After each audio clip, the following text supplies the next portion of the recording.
Hello，大家好，係啊，我係阿 Roy 啊，好耐冇見啊，係啊，咁啊，今次我哋咧搞嘅直播咧，其實我自己係緊張到爆炸，因為咧唔知點解咧，我哋好似俾人詛咒咁啊，每次搞直播咧都一定會有大小事嘅，咁今次我就準備好周全，希望咧咁啊中途過程唔會出現咩問題啦，係啦，咁而家就係喺個測試期間，咁啊大家聽下個咪睇下收唔收到，係啊聽唔聽到？如果聽到咧就同我 say 個 hi，係啦，咁又或者咧打聽到咁樣，係啦，咁我知道。咁如果覺得太細聲咧，同我講一講，咁我就可以講大聲翻少少咯。係啊，O 唔 OK？大家有冇收到？聽唔聽到？係啊，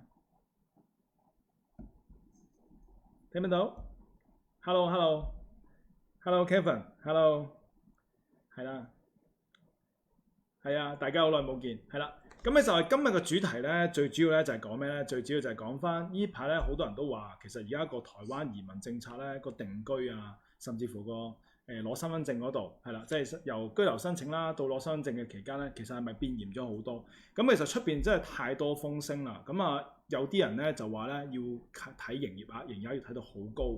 咁有啲就話唔係喎，有啲就話要睇咧啲作品咁樣嘅。咁等陣會同大家咧慢慢再分析翻咧。咁其實而家台灣咧嗰個政策係點樣做法嘅？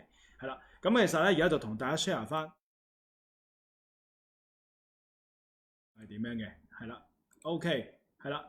咁啊，今日我哋嘅主題咧就最主要有三個。第一咧就係台灣啦，嗰個移民政策啦。咁其實咧，無論係攞身份證之前，同埋未申請居留證嘅朋友咧，你都可以聽嘅。等間會由頭開始介紹到落尾嘅，係啦。咁啊，另外就係申請身份證，亦都係今日個主軸。咁我哋會放好多個主題喺呢邊嘅。咁啊，甚至會有 Will Case 同大家分享翻啦。咁最後咧都會有個 Q&A 嘅環節，會同大家 share 翻嘅。你有啲咩問題咧，即管都問我。咁但係今日咧，我哋有一個大家互相有個默契先，係啦。個默契就係咧，我哋就唔講啲灰色地帶嘢嘅，因為出邊有啲 YouTuber 啊，或者有啲移民公司好中意講啲灰色地帶嘢。哎呀，我咁樣走盞得唔得啊？嗱，咁其實所有灰色地帶嘢咧，公開講咧，就連個走盞位都冇埋㗎啦，係啦。咁啊，今日就唔講灰色地帶嘢，係啦。咁啊，全部講正規嘢，好冇？係啦。好，咁啊，今日咧就先自我介紹下先。雖然好多朋友都認識我啊，咁亦都喺度再同大家介紹下。咁我就係朗豐國際移民嘅 Roy 啦，係啦。咁其實我自己喺台灣咧已經第13年、第14年㗎啦。咁我哋都啱啱攞咗身份證啦，係啦。而家真係正式成為台灣人，係啦。咁啊〜我自己都冇諗過，因為一開始咧，我哋個 plan 都冇諗住攞身份證嘅，係啦。我自己本身諗住就係邊有可能可以住得滿啦？香港、台灣兩邊係咁飛，咁點會可能住得滿？咁冇諗過一個疫情關係，我成年都冇翻過香港啦，係啦，成年冇翻香港嘅時候就，順便攞埋個身份證啦，係啦。咁啊就不知不覺都攞埋個身份證啦，係啦。好。咁啊，我自己咧本身啦，係啦，咁我哋2014年咧就開始做台灣移民，做到而家啦。咁啊，其實今年咧已經進入第7個年頭，係啦。咁其實經我哋手咧處理咧移民嘅數目咧，其實都已經累積咧超過600組家庭啊。咁其實攞身份證咧都有400幾組家庭攞身份證噶啦，係啦。咁所以其實我自己覺得咧，我哋有好多咧可以同大家 share 翻嘅，係啦。咁大家可以聽一聽。咁啊，因為其實而家出邊啲雜嘅資訊或者係有啲有心嘅資訊實在太多啦，咁等下會再同大家有一個闢謠嘅，係啦，咁啊同大家解釋翻咩嘢先係嘅真實情況，我亦都喺前線第一線咧話翻俾大家知嘅，係啦。好，咁啊我哋今日咧第一個環節咧就先講啦嘅台灣一個而家移民政策嘅分析先，係啦。咁其實啱啱咧我碌下手機嘅時候咧睇到一個報道啊，係啦，咁就 HK0嘅咧就話香港啦而家喺香港人啦，而家喺台灣攞到居留證嘅數目咧，都又再創新高啦。咁啊，2020年咧一年入邊咧有成1萬張居留證發咗出嚟喎。哎呀，係咪而家咧台灣移民台灣太歡迎香港人移民嚟啊？個個都發居留證啊，居留證數目先去到咁多啊？咁亦都有啲朋友話：喂，其實而家係咪台灣咧成個移民政策係變異咗啊？點解咁多人攞到居留證？咁其實會同大家分析翻嘅。咁其實個真實狀況係點樣？嗱，咁呢一個咧，大家睇到個畫面咧，就係我啱啱啦，就係上網睇 HK0一個報道啦，就話創新高，係人數創新高，去到1萬個。咁其實個真實狀況係點樣咧？其實真實狀況咧，嗰1萬個其實絕大部分以我哋經手嘅經驗係咩咧？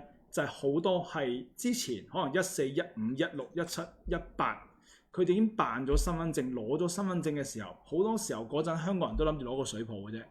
佢哋嘅配偶啦，即係老婆啊，或者先生，或者佢小朋友，全部都冇攞身份證，冇攞居留證嘅。佢話唔使辦啦，有咩好辦啫？係啦，咁啊，但係喺咧呢個2020年，大家都發現香港唔對版嘅情況底下，係我哋自己都好多客人嘅通知我哋，阿老唔係啦，我幫我老婆辦埋啦，我幫我小朋友辦埋啦。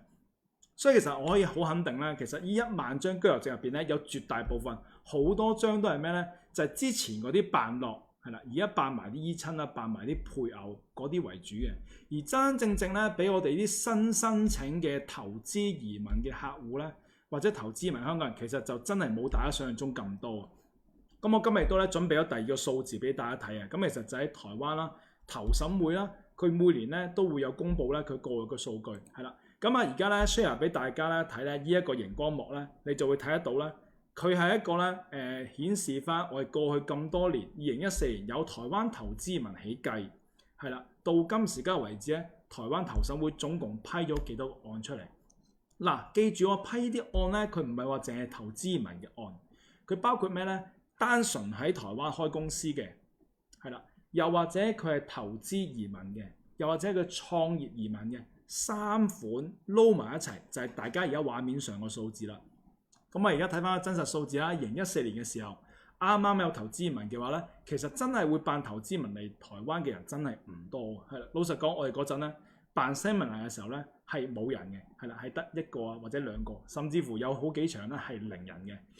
係啦，咁我哋睇翻14年嘅數字，14年嘅數字係556個啦，係啦，咁去到咧2019年嘅時候係去到最高峰1553個。咁但係我哋睇到咧，2020年其實 drop 咗落嚟嘅，即係我哋啱啱嗰一年咧係 drop 咗嚟，咁 drop 咗幾多咧？係得翻1186個，咁其實係少好多好多，係啦。咁啊啲人話少幾多咧？少20幾個 percent 啊，少23.63%，我都唔係好多啫，可能因為疫情關係少咗啫。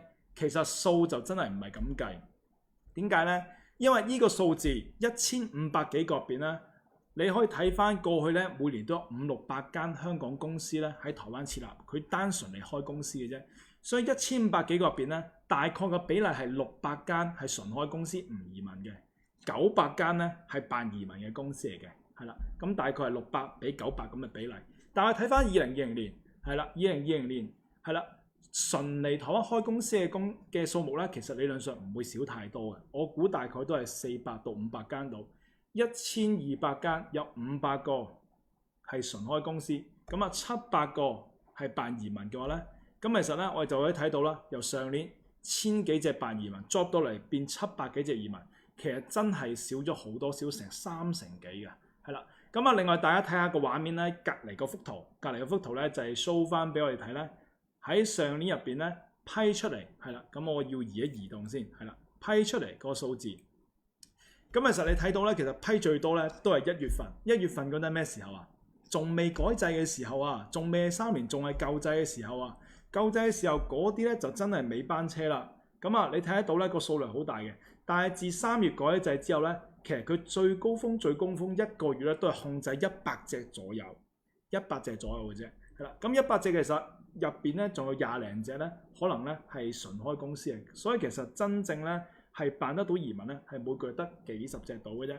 咁啊，而喺上年咧嘅11月同12月咧，其實你睇到一個好明顯嘅 drop 咗落嚟嘅，係啦。咁啊，由10月係100宗啦，到11月得80幾宗，打個8折。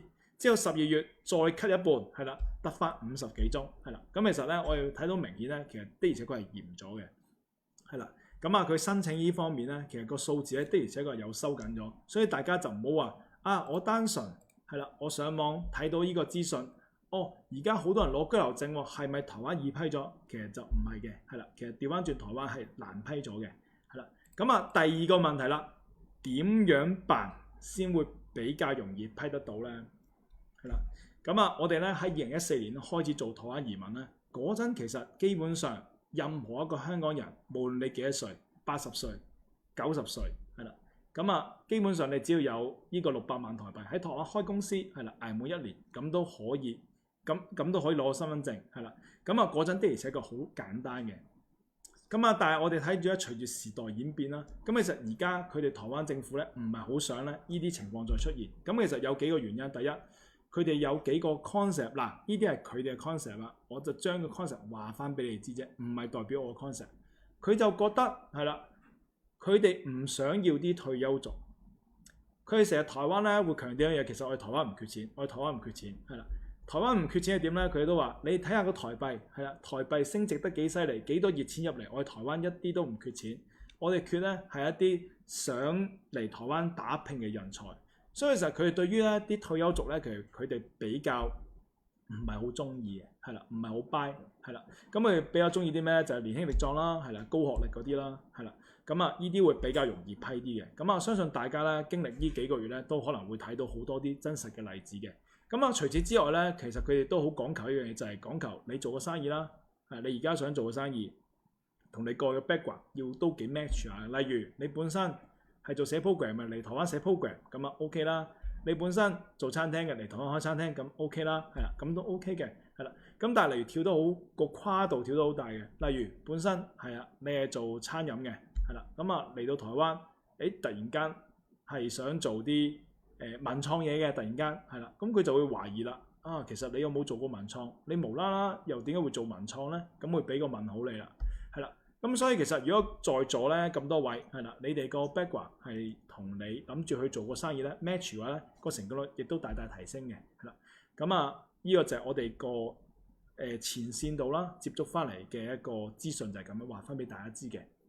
係啦，咁啊投資移民就係咁，係啦，咁啊如果專業移民、專業朋友嘅你咧，咁就都恭喜晒啦，因為專業移民咧到今時今日為止咧都係好輕鬆嘅，係啦，咁基本上咧攞你個牌嚟啦，你個牌 OK，係啦，咁就 OK，牌唔 OK 就唔 OK，就好 simple 好簡單嘅，係啦，好係啦，咁啊不過今日咧我哋都唔係講啲新申請嘅 case，我哋今日咧就入去主菜先，係啦，我哋個主菜咧就係申請台灣移民之後嚟到台灣啦，真正落地住啦，真正要申請身份證係啦嘅情況係啦。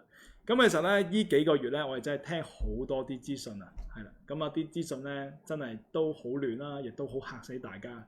甚至乎咧，我哋有啲客人咧驚到咧，佢同我講話咧有4-5晚都瞓唔着覺係啦。咁啊好擔心，好擔心，我就同佢講話，其實唔使咁擔心嘅。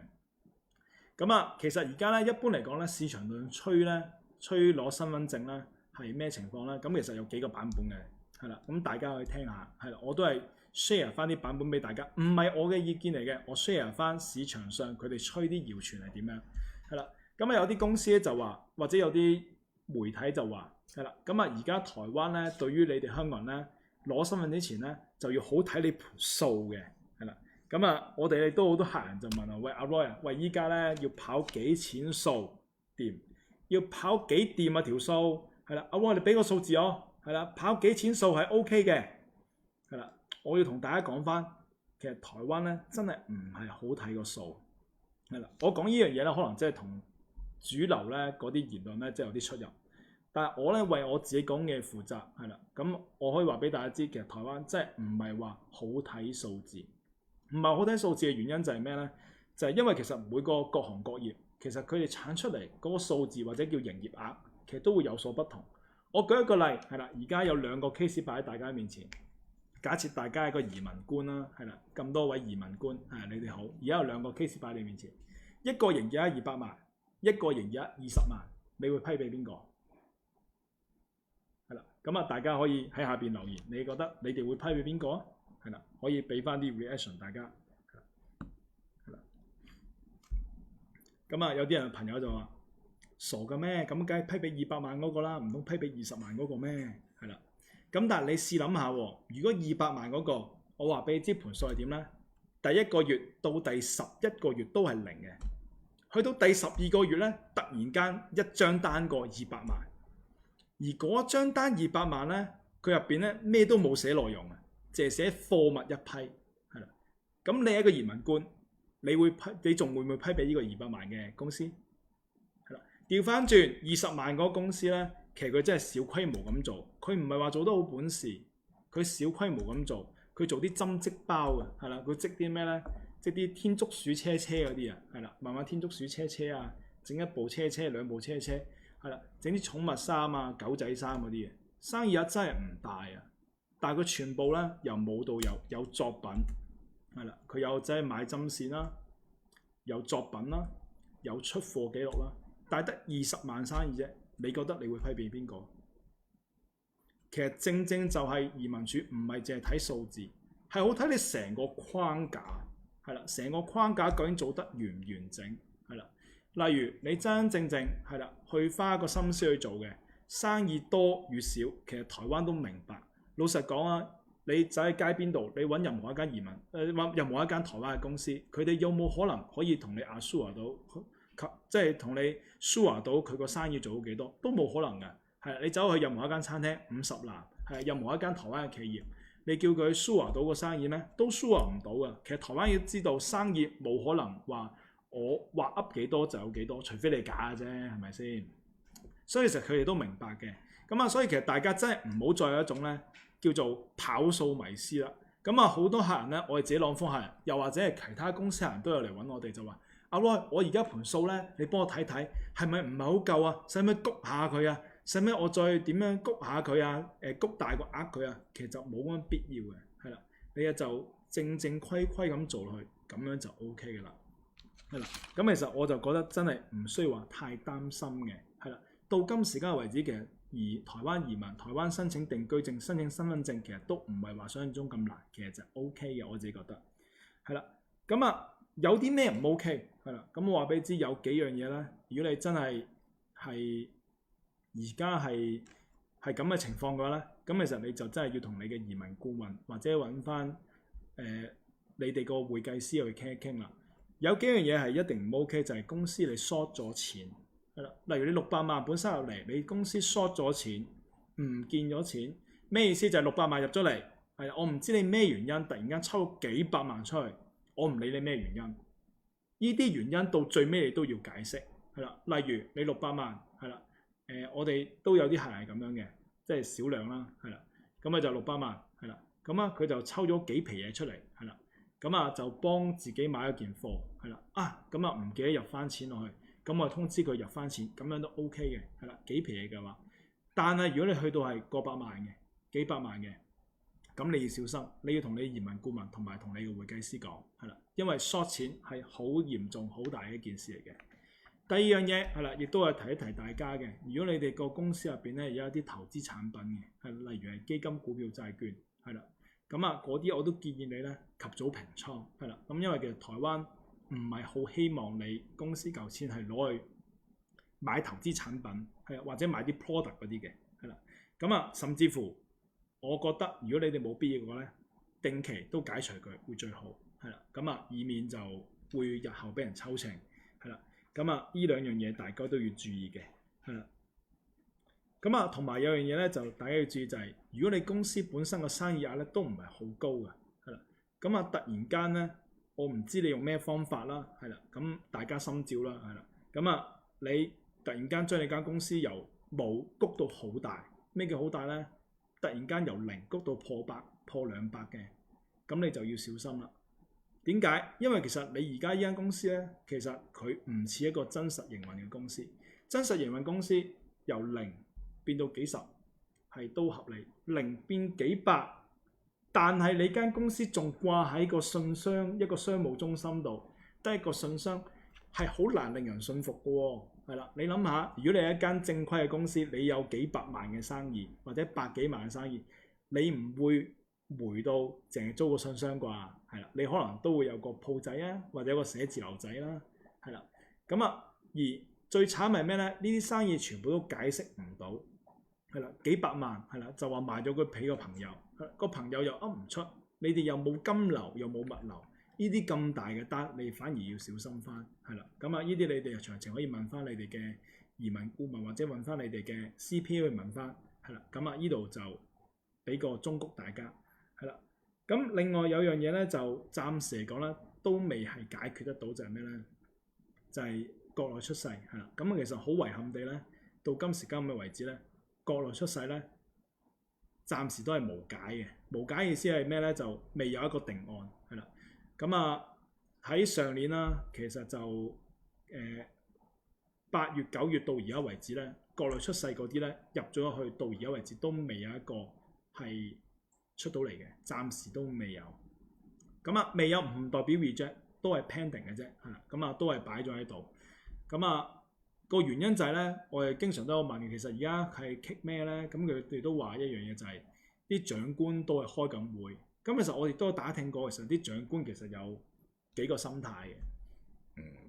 sorry，咁有幾個心態就係第一，有啲長官就話：唉，啲香港人咁陰公，都俾佢哋過啦。總之係香港身份證就係叫香港人啦。咁有另外一批長官就話：唔係喎，都要篩選下喎。係啦，咁我哋係咪應該定一個切點咧？係啦，例如97前就香港人，97後攞身份證嘅就唔係香港人，定係點樣咧？係啦，咁另外有啲長官就話啦：定係成年前小朋友嗰陣攞到香港身份證都叫香港人咧？係啦，咁其實而家佢哋有幾個切點咧，都係諗緊點樣定。咁啊，所以其實暫時講都未有定案，係啦。咁但係就唔係話 reject，係啦。咁啊，相信總有一日咧都會有個解決嘅，係啦。而呢啲咁嘅情況就淨係可以等時間嘅啫，係啦。我哋暫時都係多方面啦去游說佢哋啦，希望佢哋加快啲啦，又或者俾啲進度我哋。咁但係都係要等啲長官去開翻會咯，係啦，就係咁嘅情況嘅，係啦。好，咁另外咧就係要同大家分享下咧，就係而家咧其實我哋有接觸到咧，而家申請咧嗰個定居證即係申請身份證嘅情況底下咧，個時間都會耐咗嘅。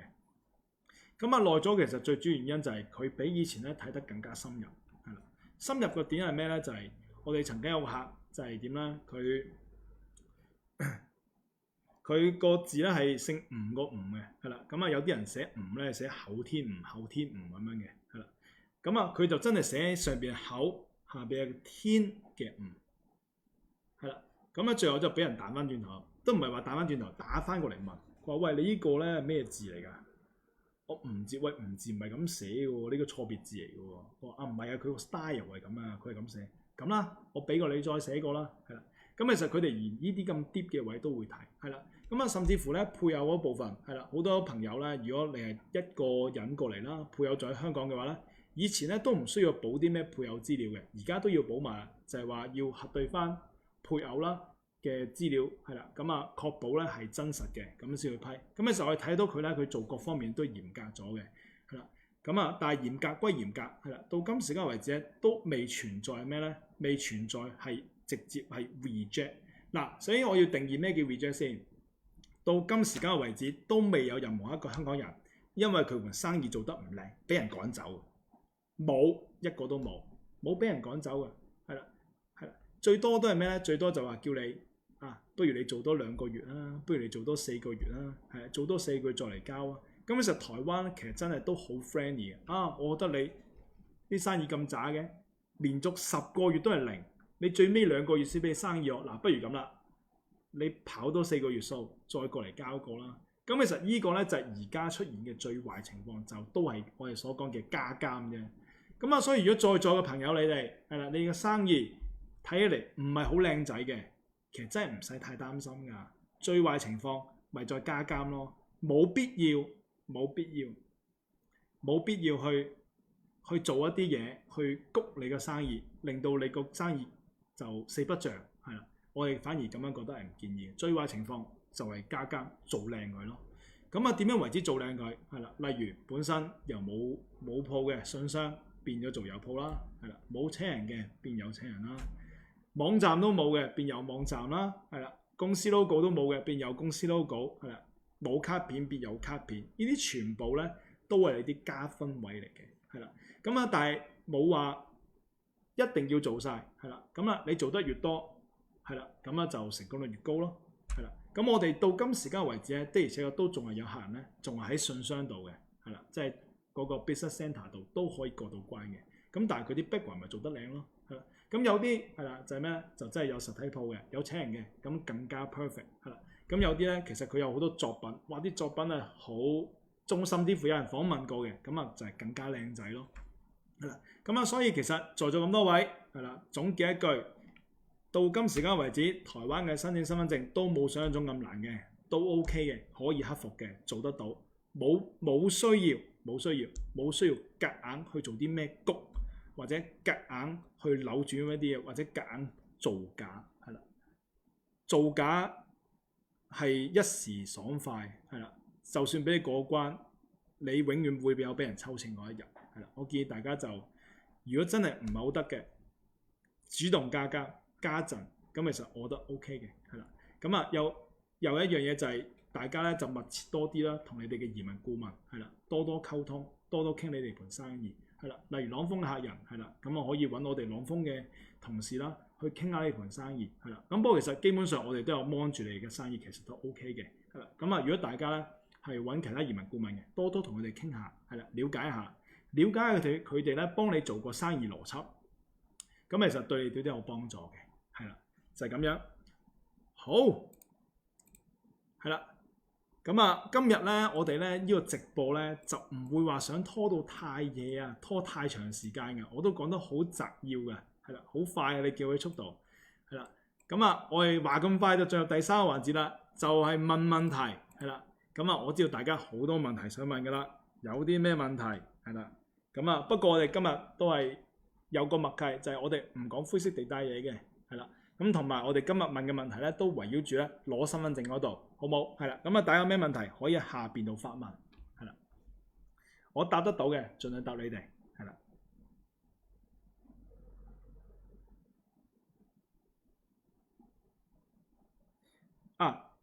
YP 咧就有講嘅就話係啦，咁啊就長官會唔會突擊檢查鋪頭？係啦，咁我同大家講係點咩情況咧？就係。的而且確係會有嘅，的而且確係會有嘅，係啦。咁但係會有嘅情況咧係咩咧？就係你其他嘢全部都甩皮甩骨，咁就真係會有啦。咁我舉個例，例如你本身間鋪都係好 OK 嘅，有晒啲相交晒上去俾佢嘅，有晒入貨出貨嗰啲，咁佢點解要突擊測驗你嘅啫？咁其實突擊測驗你仲嘥佢時間。咁佢唯一咧係咩咧？就係覺得你真係好流啡啡，係啦，好甩皮甩骨啊！咁啊就真係有機會咧會過嚟去睇下你嘅，係啦。咁啊，但係睇你嘅時候咧，咁有啲人話喂，咁我咪24小時 stand by 咧？咁其實都唔需要嘅，係啦。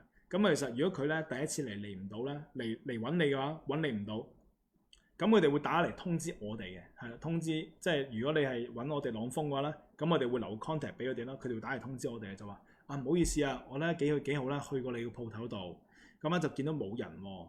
咁啊，係咪你嗰日休息啊？咁我哋當然會答係啦，係啊，唔好意思去休息揾貨。哦，咁可唔可以安排一個日子咧，再過嚟上門去睇一睇啊？咁我哋會同佢夾時間嘅，係啦。咁我哋會盡量同佢夾時間。咁當然有啲長官就冇咁客氣嘅，咁啊都會踩落嚟嘅，係啦。咁啊，所以就係你交身份證之後，係啦，你交身份證嗰一日交申請身份證嗰一日，咁你咪乖乖地每日坐8個鐘咯，係啦。咁啊就最穩陣，都係坐嗰1-2個禮拜啫，係都係坐嗰幾個禮拜啫，我覺得就 OK 嘅。好係啦，咁啊 Kelvin 係啦，就係阿江生係啦，就話國內出世係啦，咁啊但係依親嚟嘅係啦，依親放心冇問題，依親 OK 嘅，但係而家依親咧審會好耐，咁啊因為如果國內出世咧，依親咧都要審成4個幾月先會批嘅，係啦，咁但係冇問題會批得到嘅。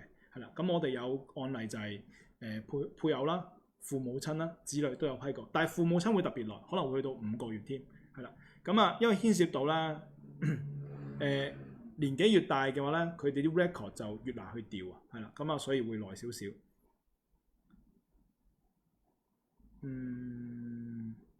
係啦，咁啊，同阿 Ho 講一樣啦，就係已經成功入咗籍嘅話，其實就冇乜問題嘅。個關鍵就係老豆同埋媽子嗰度咧，佢有冇個合資格嘅結婚證書？因為咧，我哋好多客人咧就咧父母親咧，你知上一代咧就冇結婚證書咁時髦噶嘛，佢哋就圍埋一齊食飯，合緊交杯，咁樣就結咗婚噶啦，係啦，咁啊最多村長咧同你打一打膊頭，影一幅相咁解啫，佢就冇結婚證書嘅。咁啊，如果係有正規嘅結婚證書嘅，係啦，又有正規嘅出世紙啦。咁其實係 OK 嘅，係啦，依親得到嘅，好你唔使擔心嘅。好，咁阿 Wing 嗰度就問咧話，如果公司借個公司嚿錢，咁但係已經還咗，咁其實 OK 嘅，OK。但係佢到申請身份證嘅時候，佢一定會寫個說明書，就話點解公司嗰陣借公司錢。如果銀碼太大嘅話咧，佢甚至會要你交代翻個金流同埋目的添嘅，係啦。咁但係其實都 OK 嘅，係啦。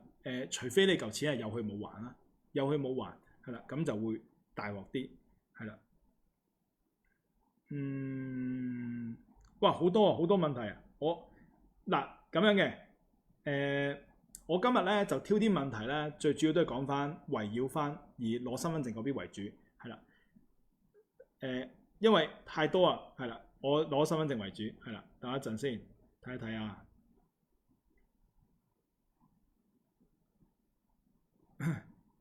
先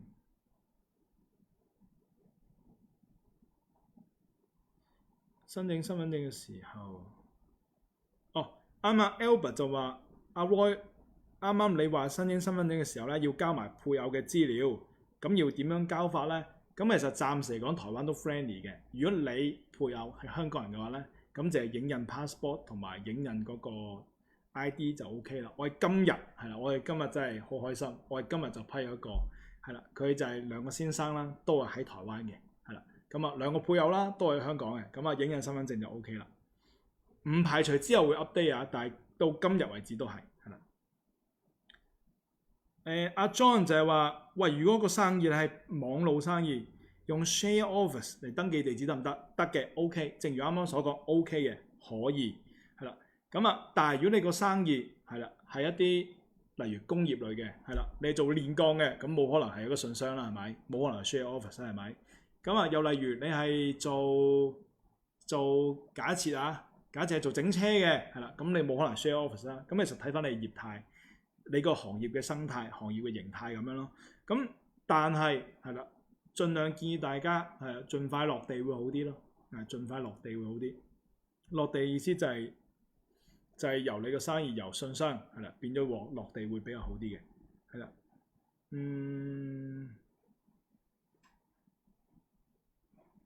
係啦 ，yesterday 係啦。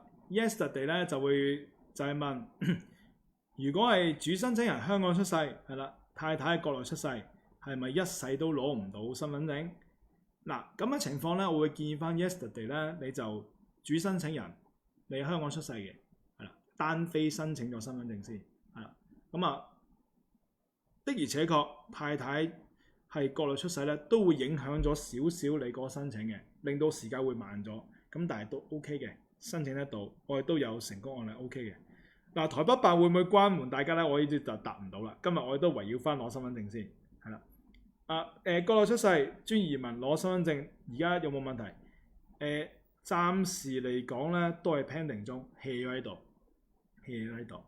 咁啊，但係我哋覺得應該 OK 嘅，係應該 OK 嘅。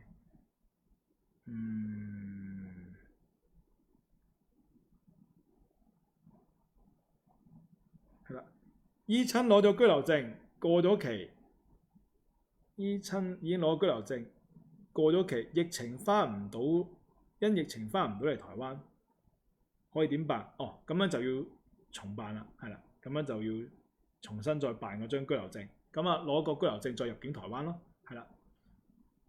好，仲有冇其他問題？係啦，係啦，咁啊亦都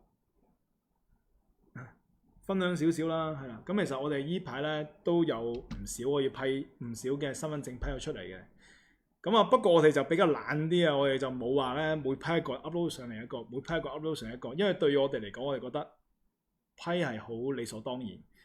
咁啊，但係因為而家個個都 upload，我哋就被逼都要 upload，係啦。咁我哋會 upload 多啲 case 俾大家。咁啊喺呢度咧同大家 share 一個咧 real case 嘅，咁就上個禮拜攞身份證嘅，係啦。咁啊，佢個呢個 real case 係咩咧？佢個生意額係幾多錢咧？係啦，個個都講生意額，生意額，生意額，生意額，生意額。唔知點解講親咧，啲客人問我哋就咁個生意額跑幾錢先？我就同大家分享就係，我哋呢個生意額咧係一年咧係得10萬蚊，10萬蚊係台幣啊，唔係港幣，台幣係一年10萬蚊都批咗，佢話一年10萬蚊都批，冇可能嘅喎，出邊話起碼200萬先批喎，150萬先批，50萬先批。咁你哋點解10萬蚊都批？其實我亦都重新講嘢，其實就唔係講數字，係講咩？講你嗰個行業，係講你嗰個成個 plan、成套計劃係點樣做。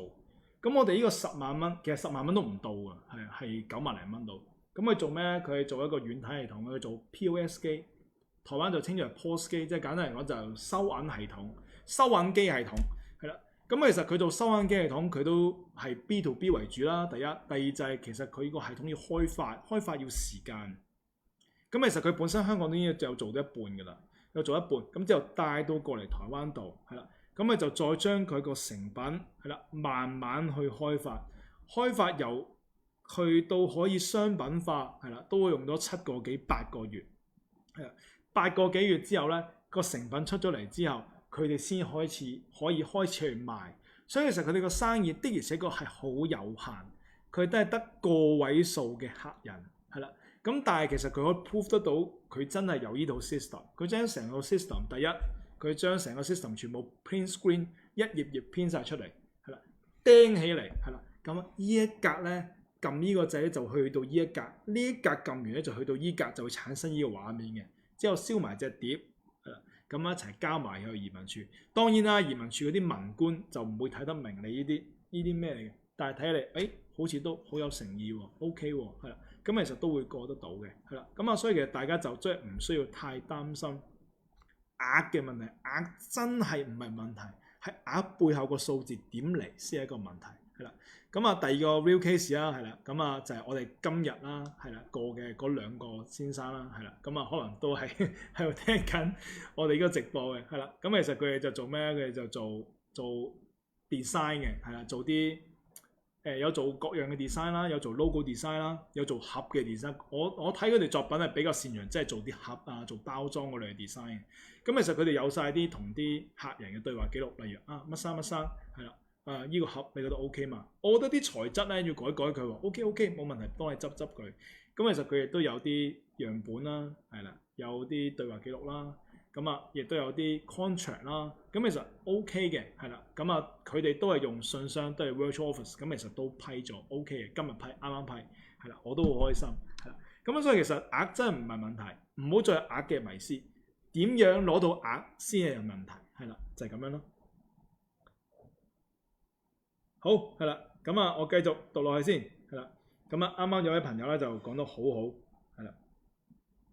嗱，我就覆阿 Wing 先啦。阿 Wing 就話咧，持續性投資同埋營業實績證明真係要啲咩文件？其實實績證明就好似啱啱所講，例如你做 art 嘅，你做 design 嘅，你 design 應該有作品啩？係啦，有 logo 啦。係啦，有包裝啦，有對話記錄啦，係啦，有印嘢啦、出貨單啦，嗰啲其實作品啦，嗰啲都係你啲 reference 嚟嘅。例如係啦，例如假設你係一個顧問，你係一個 consultant 嚟嘅，係啦，我哋曾經咧都有個客人好犀利，佢係做啲紡織個 system 嘅顧問，佢唔係做紡織，佢係做紡織成個供應鏈嘅顧問嚟嘅，係啦，佢就提交翻嗱，我有同嗰啲廠傾過呢啲嘅，傾過點樣做，係啦。點樣嘅產出，點樣自己 input output 嗰啲嘅，呢就係你嘅營運實績。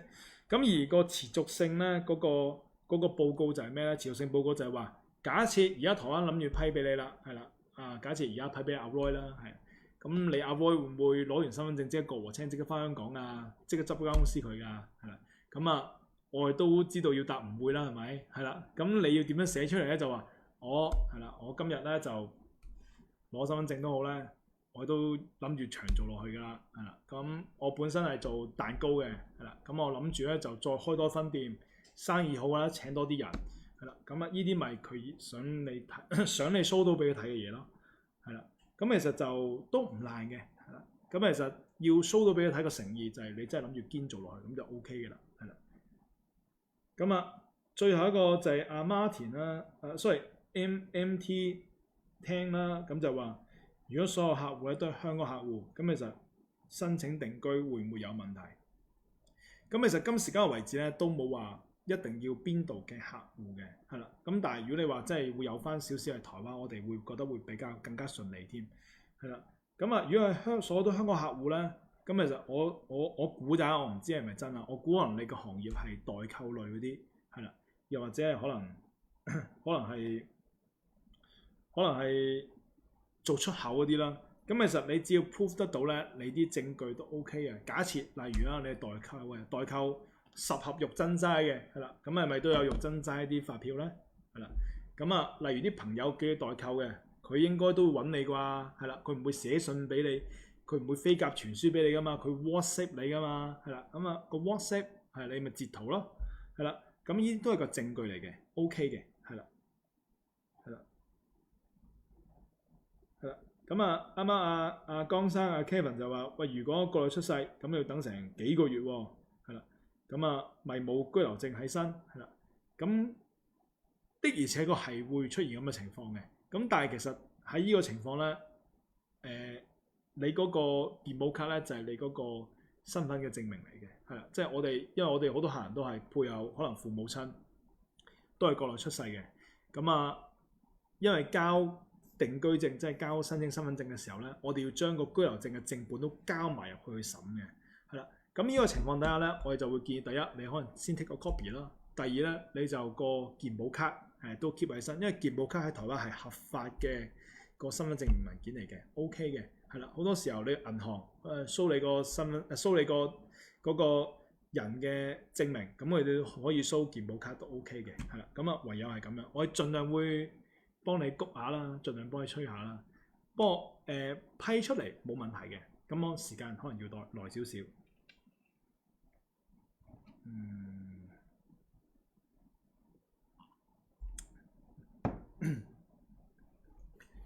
咁啊，韋小寶係啦，就話咧，如果生意淡薄，使唔使自己谷谷？係啦，嗱，我都話今日大家默契咧，就唔講灰色地帶嘢嘅，係啦，咁就我就建議你，就算谷都好咧，你都唔好話谷到咁誇張咯。誇張冇好結果㗎，因為誇張好假㗎，係啦，即係例如你0000突然間30萬咁，唔好啊，反而係唔好嘅嘢嚟嘅，係啊。同埋就算你哋，我唔知你用咩方法，就算你哋去做呢樣嘢，個生意太大咧，都係反效果嘅，唔係好事嚟嘅。所以我建議你哋就真係正正規規去做，咁就 OK。生意淡薄冇問題，生意淡薄可以解釋得到，但係夾硬造假唔建議，係唔建議。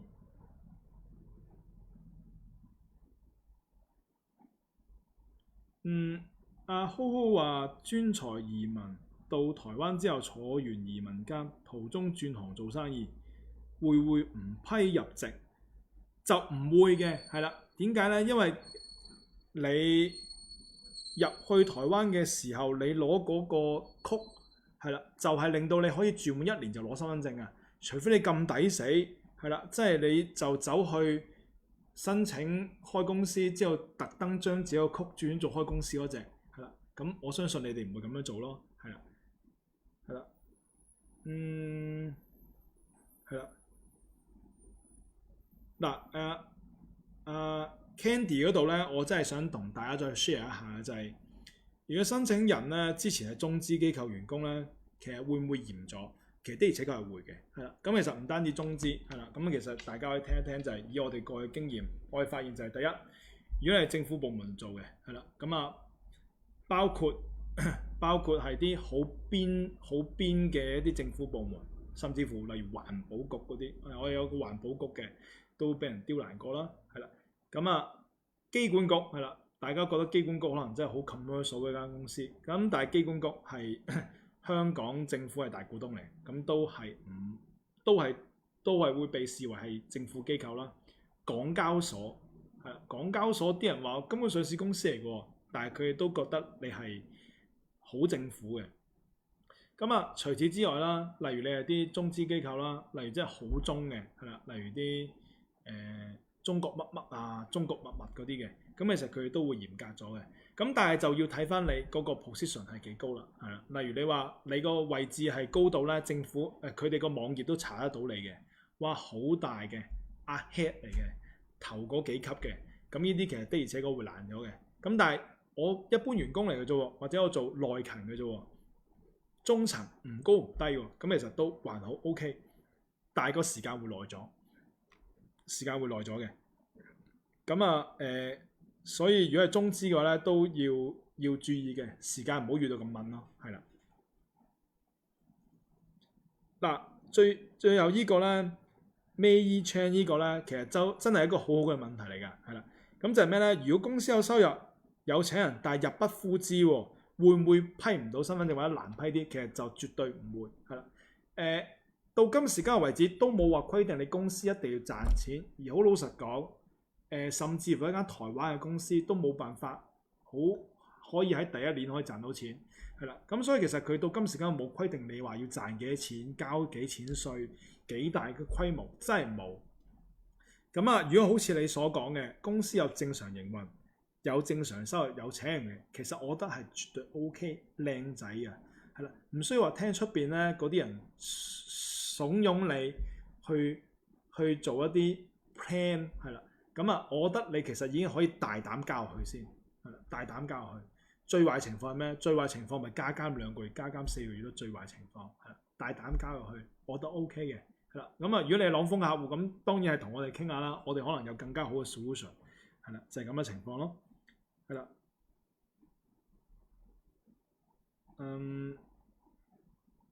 好，有冇啲關於咧攞身份證嘅嘢要問？係啦，因為今日咧內容好多啊，大家問好多問題，好活躍，但係都想講多啲咧。真係咧，有冇啲攞身份證嘅問題？係啦，因為我哋就係前線最第一前線嘅，係啦。咁我哋可以話到俾大家知，而家個情況係點樣咯？係啦，有冇啲攞身份證嘅問題？都可以問下嘅。係啦，咁啊 Kenny 都係問，係啦，如果經蔡家簽證，係啦，攞身份證嘅比例高唔高？係啦。依個問題有啲尷尬，係啦，因為蔡家簽證到而家為止咧都未夠5年，因為佢要夠5年咧先要攞到身份證嘅。但係其實佢法例度咧都寫得好明確，係啦，你真係滿足每年咧個要求咧，第5年就可以去申請啦。咁所以其實我哋覺得 OK 嘅，因為佢第一時間耐咗，第二佢每年都要跑數嘅，所以我覺得佢要刁難你咧嘅機會唔大，係啦，我相信 OK 嘅呢個就係啦。咁啊，揾翻上面少少啲問題講翻啦，就係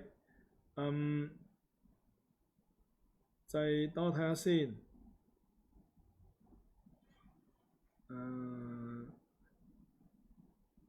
我睇下先。係啦，開個公司係啦，阿 Tony 就話啦，開個公司攞居留證之後，有冇規定幾時要過嚟台灣？到今時今日為止都冇規定，但係你要有一樣嘢要注意就係，因為當初你間公司係設立好之後啦，你就先至可以攞到張居留證嘅。你攞居留證之後咧，你間公司係 run 緊嘅狀態嚟嘅，係啦。咁啊，而咧你當初而家我係講緊新制啊，唔好意思，新制嘅情況底下咧，你公司咧每個12個月每一年咧，你都要交個 annual report 嘅，即係我哋叫財務報表簽證，係啦。咁啊，所以你就要注意呢樣嘢啦。因為你係新制嘅情況底下咧，你嗰一年如果係行到底都係0，又冇請人嘅話咧，係有機會會延續俾你嘅。所以我建議你咧攞完個居留證之後，攞完居留證之後，及早過嚟住，及早過嚟開展你個生意，咁樣會最穩陣、最慳錢，係啦。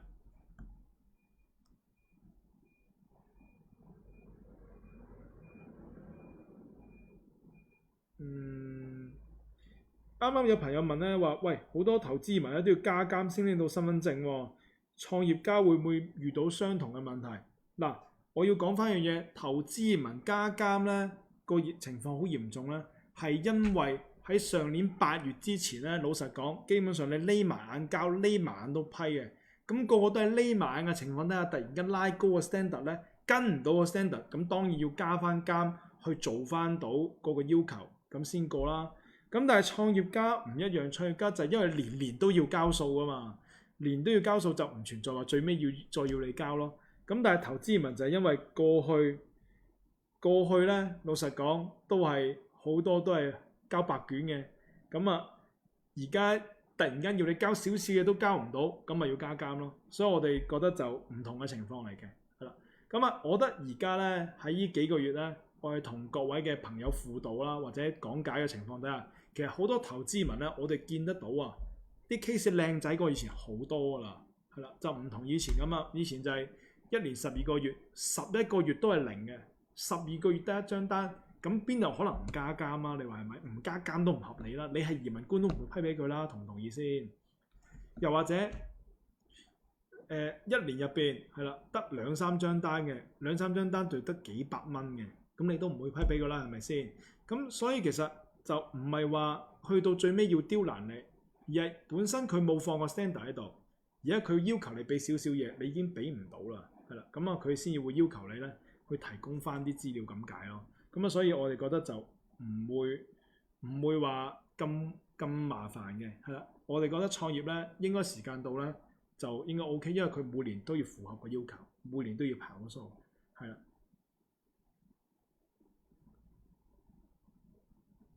好，咁啊 Albert 就話咧攞完身份證之後，仲要咧 run 多2年生意嘅。咁呢2年咧，如果經常離開台灣，會唔會有後果？咁其實係唔會有後果 ，OK 嘅。係啦，咁啊，你拎完張身份證之後，你公司唔好執，公司 keep 住請2個人，公司 keep 住連續3年有 annual report， 即係財務報表簽證，咁其實都 OK 嘅，係啦，就唔會話存在話你出咗境會咩情況，就唔會有啲咩問題，係啦。咁但係就記住公司咧，就唔好話縮錢，係啦，唔好話公司咧600萬唔見咗，係啦，唔好話唔請人，唔好話唔做 annual report， 做足晒嘢，唔會特別刁難你。嗱，其實台灣係咁樣嘅，台灣就話我哋都見無數咁多長官，所有長官都話其實我點會刁難你香港人，唔會刁難你，而你哋香港人刁難我啊！你哋個個攞完身份證就執咗間公司佢，我點同人交代啊？係啦，咁大家做得乖乖仔仔，唔好令人難做。其實我覺得台灣唔會刻意刁難你 ，OK 嘅，係啦，好，係啦，咁啊。阿 Sammy 就話咩？專業 Sammy 就話咧，專業移民攞身份證係咪好快？係啊，秒批係啦。禮拜一入，禮拜三下晝咧都收到電話話 OK 嘅啦。禮拜四咧就批埋俾你咯，都 OK 嘅。係啦，到今時今日為止咧，我哋都覺得係都唔錯，係啦。所以係啦，唔好意思，唔記得轉翻面，所以係啦。咁啊，另外就係話申請身份證嘅時候係咪要交埋良民證？其實而家係嘅，而家係個原因就係你攞完居留證之後，你連續出境超過3個月嘅話呢，無論你係用投資移民、專業移民、特殊成就移民、僑生讀書移民定係E7移民都好，你都要重新再交過個良民證，同埋交過個 body check 嘅，係啦。咁啊，如果係朗豐客戶呢，就唔需要擔心，你哋喺台灣。我哋都可以幫你咧搖佢香港搞掂晒㗎啦，係可以放心，我係幫你處理埋㗎，係啦。好，咁啊 MT 就話啦，喂，請人好複雜喎，有冇話喺台灣，有冇話到台灣幾耐之內咧要請得到人？係啦，咁其實喺合理範圍內咧解釋得到都 OK 嘅。咁你唔好話1年，因為我都曾經有聽過香港人好中意走遮面同埋講灰色地帶嘅。佢就話：我咧1年咧就出個 po 請人364日咧都請唔到人，第365日請到啦，但係我第366日炒咗佢。咁其實呢啲咪老土咯，係啦，解釋唔到咯。咁其實台灣咧好多人都話，我寫上去問點解佢都冇講得咁 detail。其實因為呢啲係冇得 detail 同埋冇得規範嘅，係啦。呢啲生意到規範嘅時候，你哋根本做都做唔到。我舉個例啦，例如我話規定你一個夥計一定要做足365日，你自己都覺得唔合理啦。例如佢做咗第10日，佢辭職嘅，咁斷咗，咁你唔通 cut 咗你張身份證啊？冇可能啊嘛。咁所以其實咧合理範圍內，我哋都覺得 OK 嘅，但係唔好太離譜。係啦，好似我啱啱所講嘅例子嘅，12個月入邊10個月都請唔到人，請得1個月，第2個月炒咗佢嘅。咁呢啲咪老土咯，呢啲咪肉酸咯，係啦。咁其實你正正規規做，台灣唔會特別留難你嘅，係啦。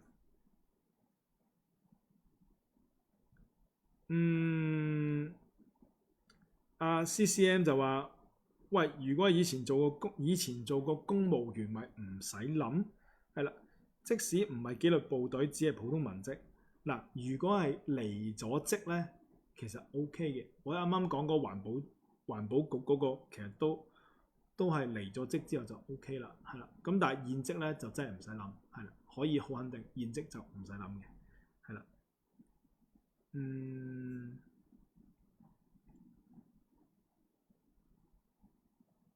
多睇下先。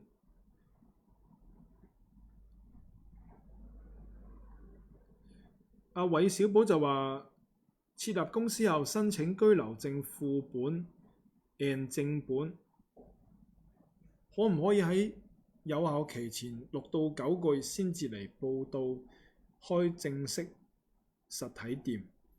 嗱，咁其實就好取決於你舊制定新制啦。其實舊制就冇乜所謂嘅，新制就好似啱啱所講，就係話，因為你牽涉到一樣嘢就係叫財簽啊，係啦，你公司一直咧喺度。就算 hea 喺度係零都好咧，你當初簽嗰個投資計劃嗰個表嘅時候咧，你都承諾咗每年要請人同埋要財簽嘅，所以其實你就要 care 呢樣嘢咯，係啦。好，咁阿 Winnie 就話：喂 part time 嗰啲點樣啊？嗱，都係啱啱所講，我哋今日個默契就係唔講灰色地帶嘢嘅，係啦。話俾大家知就係合情合理範圍內咧，解釋得過去咧，其實台灣唔會刻意刁難你嘅，係啦，就係咁樣。係啦。咁啊 Kathy 就話：喂，我係入股啲台灣公司喎，投資台灣啲現成公司喎，居留證都攞埋咯，到攞身份證容唔容易啊？嗱，咁其實就好睇咧，你所投資間公司係咩情況咯？例如你投資間公司係好勁嘅，係啦。台積電2號嘅，係啦，咁當然一定 OK 啦。咁但係例如你投資間公司都係空白嘅，係啦，空殼嘅、水皮嘅，咁就要小心咯，係啦。咁其實就好睇嗰間公司個 background，就講唔準嘅，係啦。咁係啦。嗱 Ricky 咧，呢個咧都係一個實例嘅，就係如果係舊制公司開咗4年啦，咁去申請身份證嘅時候，財簽要俾幾耐？係啦，咁財簽就俾最 last 嗰年就 OK 嘅啦，係啦，就唔需要話俾足4年嘅，係啦，係啦，好，咁今日咧大概就咁多，係啦，答埋最後2個問題啦，係啦，咁因為我都未食飯，係啦，最後2個問題，係啦，咁大家可以歡迎問，係啦，最後2個問題。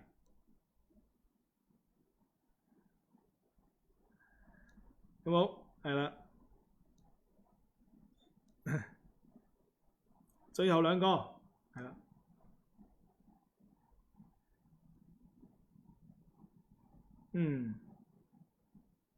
咁啱啱就有人問咧，就話：喂，宣咗誓啲公務員咁點算啊？都係好似啱啱我所講咁啦。如果你係已經係離咗職嘅，其實都 OK 可以申請嘅，係啦。咁但係如果你真係位高權重嘅，又或者你係啲喺政府網頁都 search 得到嘅達官貴人嘅，咁就唔 sure 可以過得到啦，係啊，即係例如你係啲政府啊頭幾級嗰啲啊，報紙啊維基百科 search 得到你嗰啲就難搞啲，係啦。咁但係如果一般內部嗰啲其實都 OK 嘅，係啦，係多謝江生，多謝，下次揾你食飯，好 OK，係啦。咁其實我哋今日咧個 gathering 咧，sorry，今日我哋個直播咧都係差唔多噶啦，係啦。咁其實我哋嚟緊咧都會同大家咧再多啲密切嘅交流，係啦。咁嚟緊我哋都會有啲 video 啦，同大家 share 翻一啲台灣嘅生活嗰啲嘢嘅。咁希望大家都多多咁樣支持一下咯。咁我哋上年2020年咧真係實在太忙，我哋花咗80%-90%嘅時間咧去服務我啲客人，將未批嗰啲幫佢谷到變批，我哋就喺前線上同大家都好少接觸啦，係啦，咁嚟緊都會接觸多啲嘅，係啦，咁亦都好掛住大家，因為我都冇返香港好耐啦，係啦，咁希望之後可以喺香港或者喺台灣見得到大家，係啦，